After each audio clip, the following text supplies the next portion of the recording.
Okay, first of all, good evening, good afternoon, or good morning, depending on when you got up, and I think it's afternoon here in New York, right? My cities run together, my time runs together. I don't even know. All I know is it's a beautiful day the Creator has brought, and I'm very happy to see such beautiful faces. Assalamu alaikum, and also hello. I was getting fascinated by the brother who had on the kippah and the Moorish scientist. My father was a Moorish scientist. My father's from Jamaica, and I spent a lot of my early life in Jamaica seeing things that people said couldn't happen because my mother was a conjure woman, if you know what that means. So I was exposed at the very early days to the mystic side. One of the things that I understood outside of the Masonic leagues, and if there are Masons here, please don't get offended, I have taught Masons, okay? The Moorish temple scientists probably come closer to truth than anyone that I know. The truth has been so scattered throughout the quote-unquote diaspora till to get segments and get returned to what seems truth now sounds like a fairy tale. I definitely want to talk with that brother again, and I almost wanted to say, hey, don't call me up yet. I want to hear some more. I don't do that often. So as far as I'm concerned, in my limited fashion, the brother had a lot of truths, and I find again that the populace of New York has been very blessed. It's just that many of them have not taken advantage of their blessings. You have a lot of brain power here.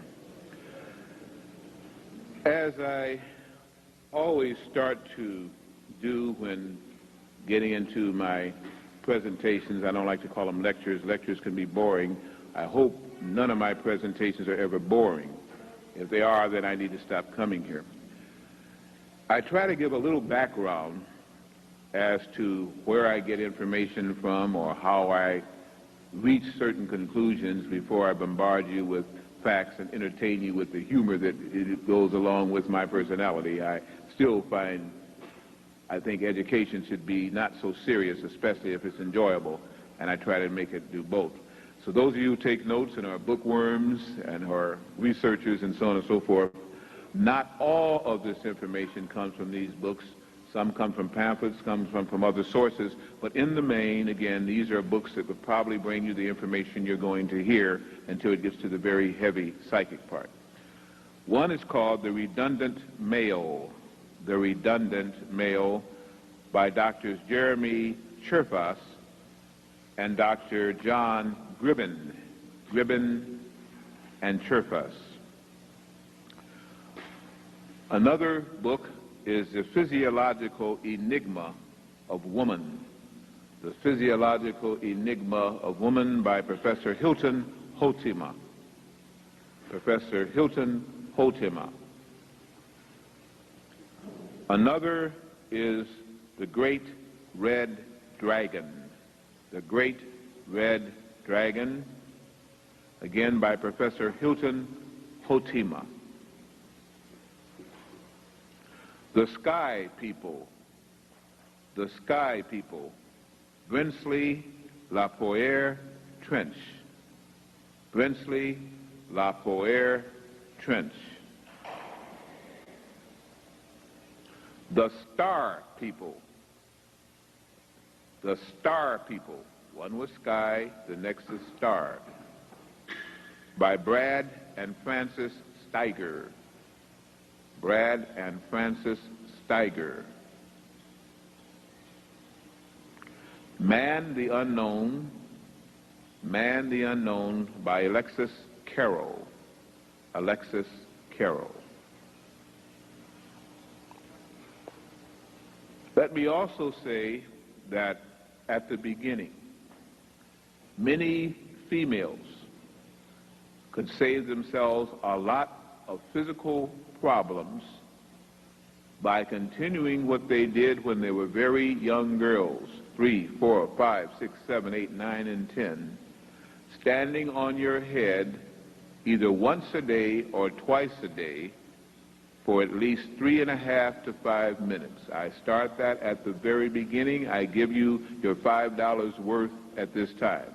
If you want to make extra donations later, great. You can leave and go home if you just understand the importance of what I just told every female in here. Stand on your head once a day. If you can't do it now, have somebody hold your feet up. Invert your position of your body for at least 3.5 minutes. If you get dizzy as soon as you start it for the first 30 days or 30 seconds, and then keep on trying, and if you don't do it but 5 seconds.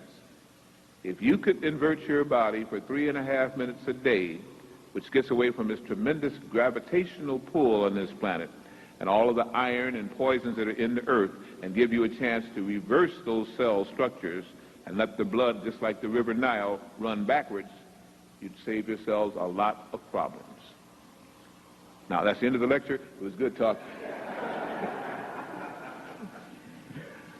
Also, again, I have a large group. It's not really so large. We have about 18 active people and about 7 very active people in the Meta Center.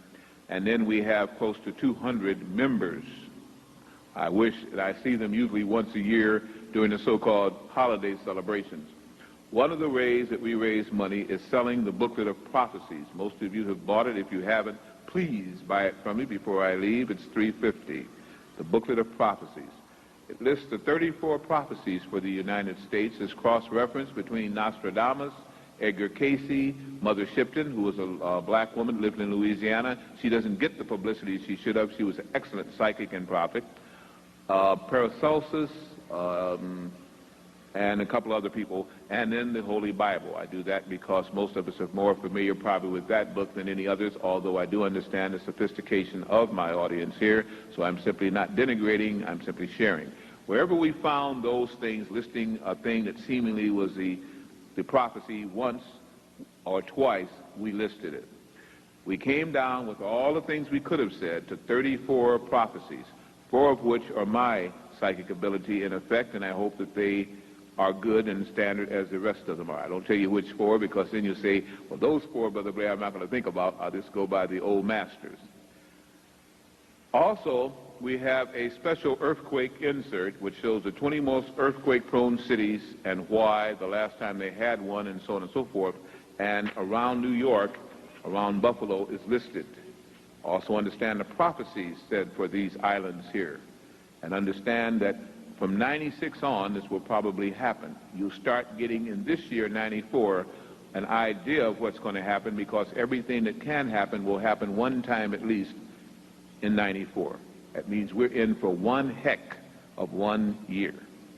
It was clear people understand what we're coming up against, trying for one more time to let those pompous, egotistical maniacs become at least human and show some signs of spirituality. The books have already said they will not. If they do not, then it starts. Right now, these are warning timblors. They're really not even trimmers yet. They're trimblors. You haven't seen what nature can do when nature finally loses her cool. Today, I heard your president speak and say what was going to happen tomorrow if Bosnia-Herzegovina and Serbs don't do right. Well, this has already been pre-planned. Already the undertakings are not for the purpose you see, and you'll find it out when you see those kind of troops in your streets in 1996 and 97, in the streets of the United States. They will not use the troops from here, they'll use foreign troops. The foreign troops will show you no mercy. Most of them can't even speak the English language. There are a lot of prophecies, and you're in the time for the fulfillment of those prophecies. I say, as the days seem to run by and quicken, you'll see time is speeding up. Some of you already have noticed that. It is not a joke. Time, as we understand it, is speeding up. You are going to be quickened. You wouldn't be sitting here today when you could be doing other things. You wouldn't have been here last night when you could be doing other things unless there's a quickening spirit within you that needs food, the real manna from heaven, spiritual food. So, as always, and I'm not joking with you, I'm very, very happy to be here. I wouldn't do anything else if I could, and I'd be very sorry if the Creator did not grant me at least a subsistence and hopefully a good life in speaking to people and sharing the little information that I have. And by your presence here, you make my life worthwhile, and therefore I give as openly and as much as I can. Sometimes I get carried away. Stop me. Usually on the question and answer, it all gets scared out. Today, I want to share with you what was advertised as the Woman Lecture. It's either been called, in general, the True Story of Woman or the Womb Man Lecture. Already, the brother kind of took my thunder and gave you a punchline, so I'm going to have to see if I can find some other punchlines now, because he was sharing with you again one of the secrets about the true creation of Earth, woman, and what a patriarchal male society has done to try and take her away from her proper vestitures. Females in general have a lot of problems with other females. Housewives in general have a lot of problems and distrust for the working girl and the working woman. The women who work with the husbands of housewives are thought of by housewives to be the biggest threat on the planet. Not the earthquakes and tornadoes, but the woman that the man sees every day and has to work with her. We find again that most of the secretaries, co-workers, and now executives and sometimes bosses are females who are ruling their men, and the men have to sycophant in order to keep their jobs. So not only is there a problem in the immediate nuclear family, but there's a problem on the job. Women scrutinize women very, very closely.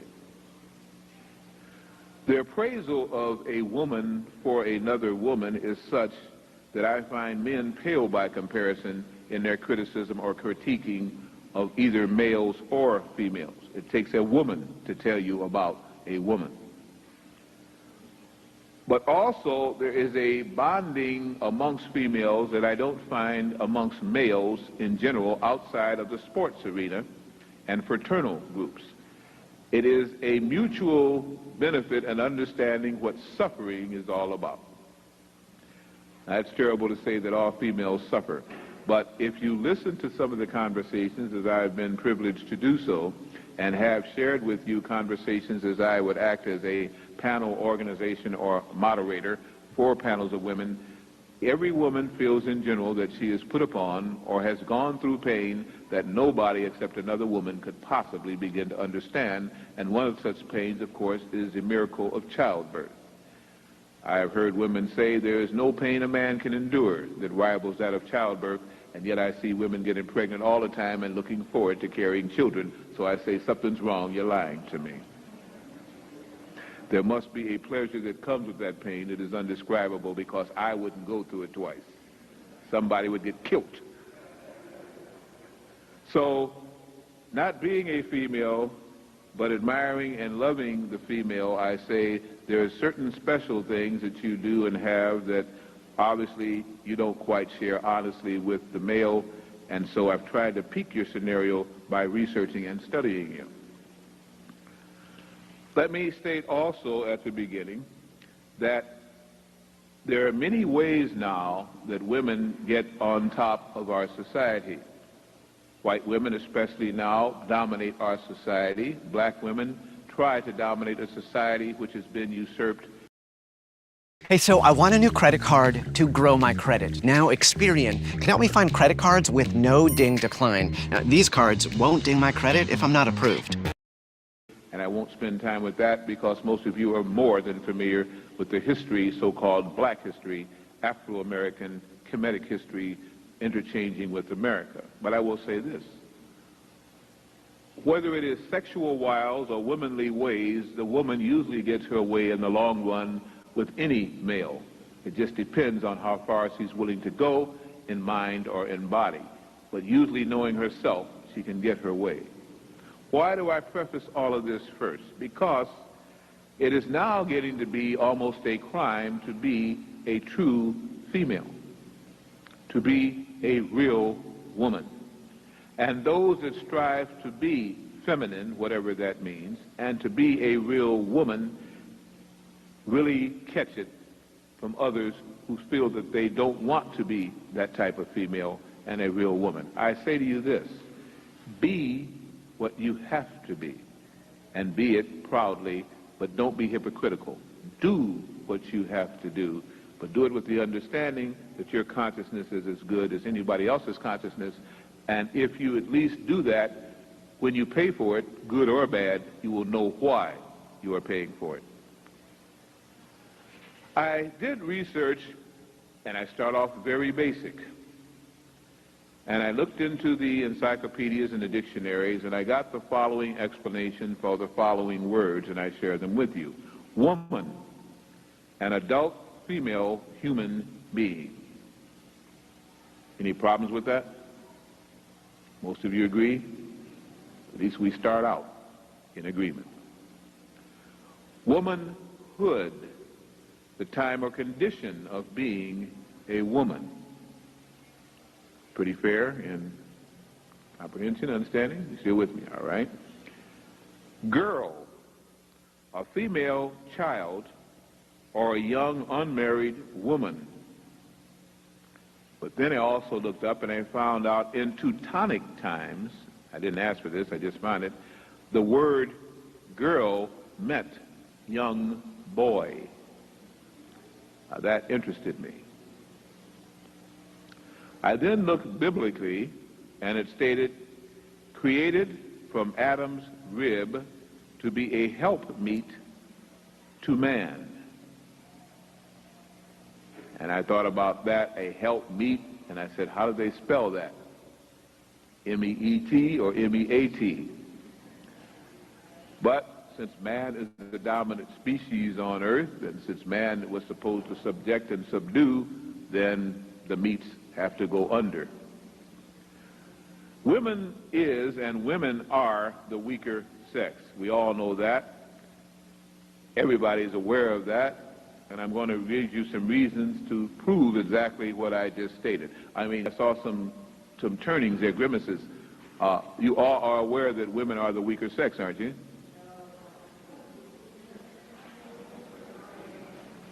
We didn't stay in agreement past 3 statements. Some of you actually believe that woman is not the weaker sex? It's going to be a long afternoon. Well, let me try to educate you as to why these are truths. Throughout the world, there are more widows than there are widowers. There are more women, 100, or octogenarians and over, than men. Well, you're looking at me. I'm telling you how I'm going to prove my statement. Just bear with me. The female body, on a worldwide consideration, retains the characteristics of youth much longer than does the male body. Are you getting the picture? Less or fewer women have hardening of the arteries than men, the incidence of ulcers in men, and again, most of the deterioration and the signs of age show less in the female body than they do in the male body. Told you I was going to prove a point. There's more heart failure and apoplexy in men than there is in women. Women can usually hold their breath without deterioration of cell structure deprived of oxygen, and much more less suffocated than men. And women can usually endure cold weather on a general basis better than men and can adjust to heat temperatures when their thermostat works correctly more so than men. Are you beginning to see the picture of the proof of what my opening statement was? How many of you are still with me? Confusion and puzzlement. Oh, good. Women in general at higher altitudes, like in the Andes Mountains and so, can usually carry heavier loads than men because the muscle fiber is toned better, and the amount of oxygen within the cell structures is greater than that of men. The female brain not only has a finer texture and more complex organization than that of the male, but relative to overall body weight, it is 1/4 pound heavier. There are fewer female baby miscarriages than there are male baby miscarriages. And during childhood, the female is mentally superior to male because the girl of 7, usually because of the rich thyroid hormones, has a brain capacity and a body capacity that dwarfs a boy in both mind and body. They're usually taller, more symmetric, and have better brain cohesion and function than does the boy. So now you understand that I have hopefully proven to you my opening statement. Is there anybody now that disagrees with anything that I said? I didn't think you women would. And I know the fellas have just said, what in the world has gone on with that nut up there? Bear with me, okay? But by the age of 12, or when what is called puberty sets in, most of those things begin to change. So much so that by the time the men and women reach 21 years of age, the women, in suffering so much mental, physical, and nerve endurance, has a hard time competing or goes one-sided. What happens between the time of birth, puberty, and maturity of the age of 21 is where this lecture really begins. What happens is based on one word, in effect, men. It is based on menstruation. Menstruation. Many times it is pronounced menstruation. That is not correct. But one thing is, it starts with men. Menstruation. Menstruating women in general lose calcium, thyroxine, iodine, phosphorus, lecithin, vitamin E, vitamin B1, 6, 12, 2, 6, magnesium, manganese, iron, copper, zinc, and sometimes for some women this starts 2 weeks prior to the menses. You think about that. Calcium, for instance, stabilizes the nervous system. Phosphorus is found in all healthy, normal cells. Iodine causes the growth and maintenance of the thyroid gland, and this is why the thyroid gland in women tends to swell during menstruation. I give you another key so you don't run off and spend all your money at the doctor's. I repeat that. That's why the thyroid gland in women tends to swell during menstruation. Science has proven that the birth of congenital idiots increases when one travels inland where the soil and the food lacks iodine. Iodine is also an essential element for the maturation and maintenance of healthy female cells. What is very interesting is that not all women on this planet menstruate. Also, not all women on this planet have ever menstruated. But all women think that all women do. Let me also spend a little time with that concept. Most Hindu women do not, and definitely did not, menstruate. One of the last famous Hindu women to achieve prominence on a world stage was Indira Gandhi, who, until she started doing certain things and making certain practices as she toured the world, readily admitted she had not suffered a menstrual period until she began to do these things. Had she but followed her religious undertakings, maybe it never would have started. Most ancient African or Kemetic women did not menstruate. Not Belkis, not Hypatia, not any of the so-called queens of Africa seemingly did once they began to have knowledge of self.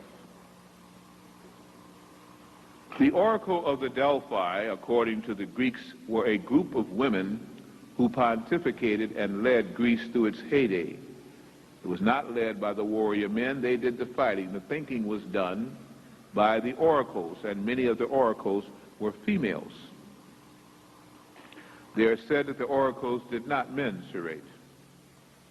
We hear a lot of talk about the Amazon women, the Teutonic women, the Gauls, the West African Watetas, the East African Bossamans, the Andambes of the Congo. Most of these oceanic women and most of these Kemetic women did not mensurate. These women were the strong women of our history. And in many cases, they could grow to be 7 and 8 feet tall. That's why amongst the Watusi and the Watusi women, when they told you of their diets and things. You're on the road to a good financial future, but what if you could do better? With Credit Karma, you can see if there are better rates for that used to be different.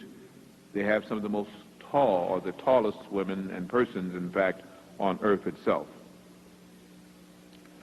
The Old Testament said, and the ancient Hebrews said, that menstruation was unclean, and that a woman should be confined until cleansed of her issue.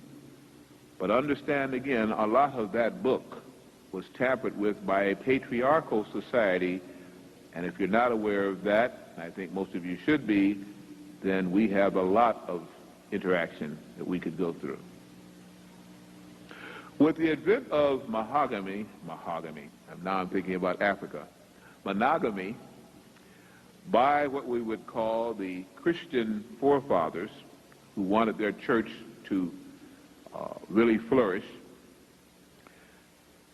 came the taught, learned sensation that menstruation was correct, menstruation was necessary, and was the woman's paying for her sins for having made Adam eat the apple, and now must also bear her child in pain and affliction.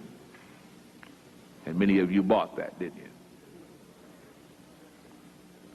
I state to you that menstruation is not a cleansing process.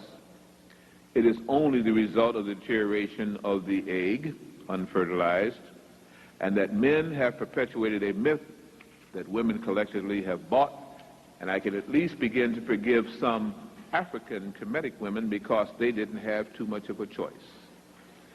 In their old habitats, in their old lands, many of them, as I say, were taught better.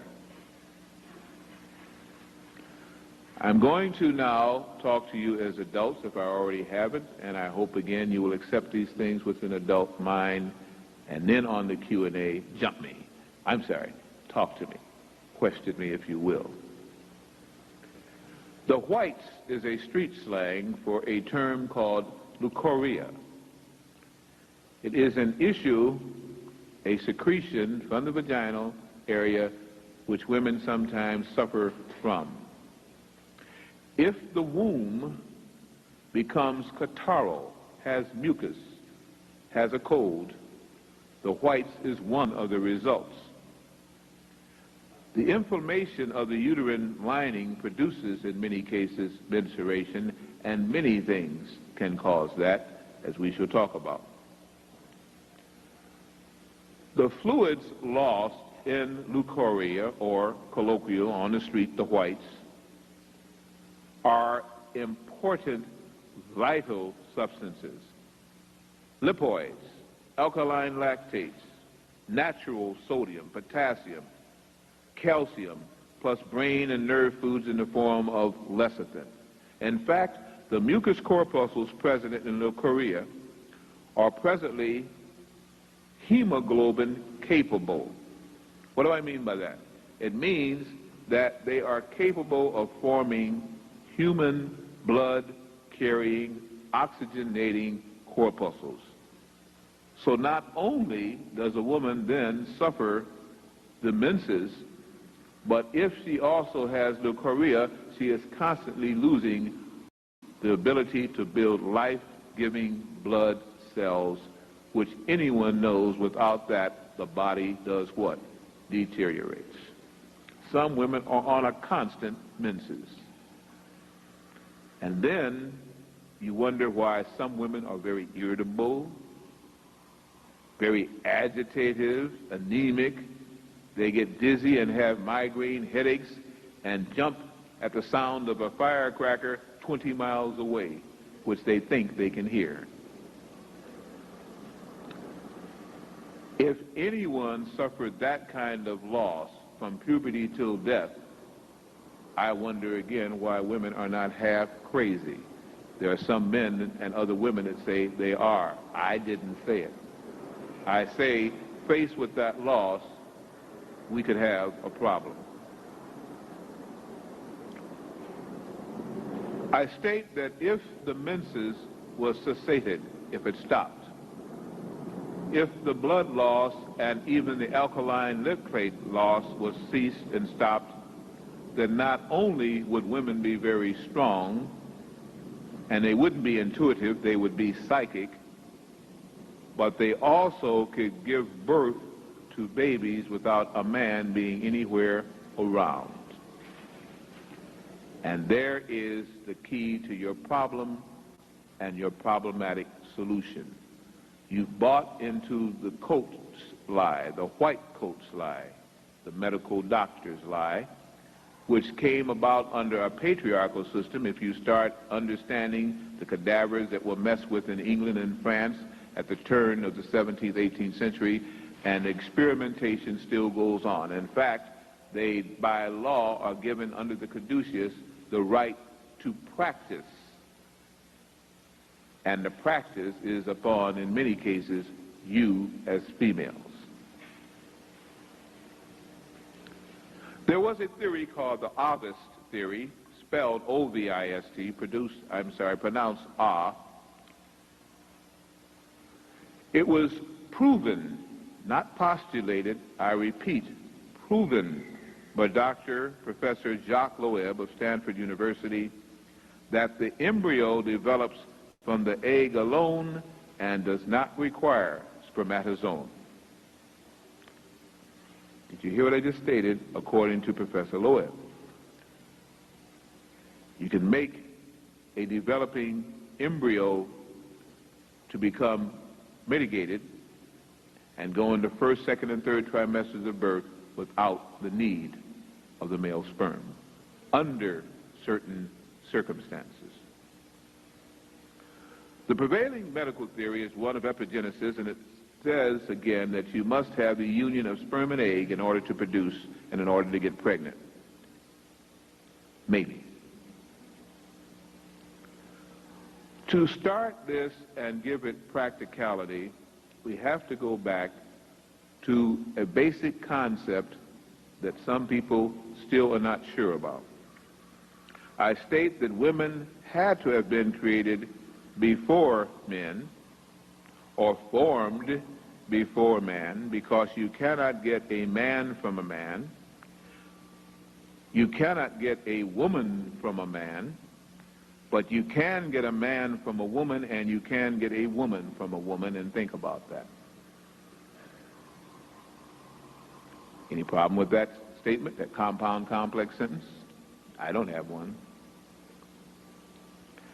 This is what the old church, the Church of England,